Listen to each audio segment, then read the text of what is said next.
श्री शिव पुराण रुद्र संहिता पंचम खंड 45वां अध्याय युद्ध आरंभ।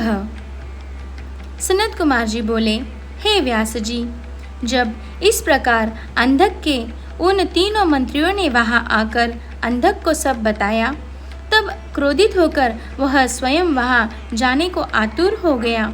तब मदिरा पान करके वह अपनी विशाल सेना को साथ लेकर मंदराचल पर्वत की ओर चल दिया। वहां रास्ते में उसकी मुठभेड़ भगवान शिव के वीर गणों से हो गई। उनमें बड़ा भारी युद्ध हुआ। शिव गणों ने दैत्य सेना को मार मार कर वहां से भगा दिया। वीर बलशाली दैत्य विरोचन, बलि, बाणासुर, सहस्त्रबाहु आदि बड़ी दृढ़ता से लड़े, परंतु शिवगणों ने उन्हें वहां से खदेड़ कर ही दम लिया। उस समय वहां की धरती रक्त से लाल हो गई। जब असुरों की सेना ने देखा कि वे किसी भी प्रकार से शिवजी के गणों को नहीं हरा पाएंगे, तब वे स्वतः ही वहां से लौट गए। उधर जब वहां शांति हो गई, तब भगवान शिव अपनी प्रिया देवी पार्वती से बोले, हे प्रिय, मैं यहाँ पर अपने उत्तम पाशुपत व्रत का पालन करने के लिए आया था, परंतु यहाँ पर मेरे व्रत में विघ्न पड़ गया है। अब मैं इस व्रत को यहाँ पर पूरा नहीं कर सकता। इस व्रत को पूरा करने के लिए मुझे पुनः किसी अन्य निर्जन स्थान पर जाना पड़ेगा। देवी, तुम यहीं पर रहो और मैं किसी अन्यत्र स्थान पर जाकर अपने पाशुपत व्रत का अनुष्ठान पूरा करूंगा।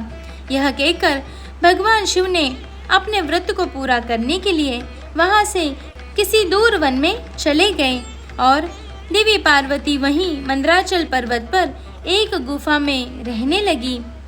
भगवान शिव निर्जन वन में जाकर अपने पाशुपत व्रत को पूरा करने के लिए घोर साधना करने लगे।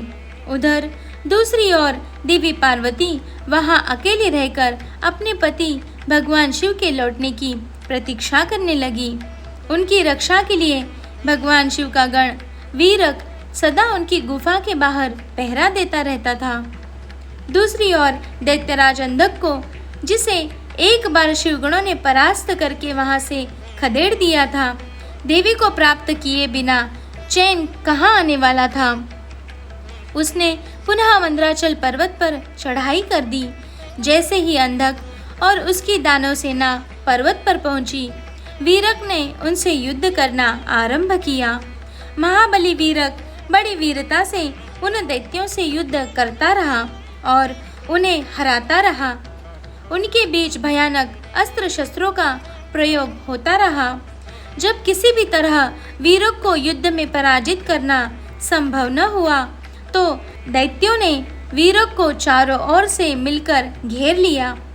जब गुफा के अंदर बैठी देवी पार्वती को यह ज्ञात हुआ कि उनका प्रिय रक्षक चारों ओर से दानवों से घिर चुका है, तो उन्होंने अलौकिक रीति से ब्रह्मा, विष्णु और देवताओं का मन में स्मरण किया।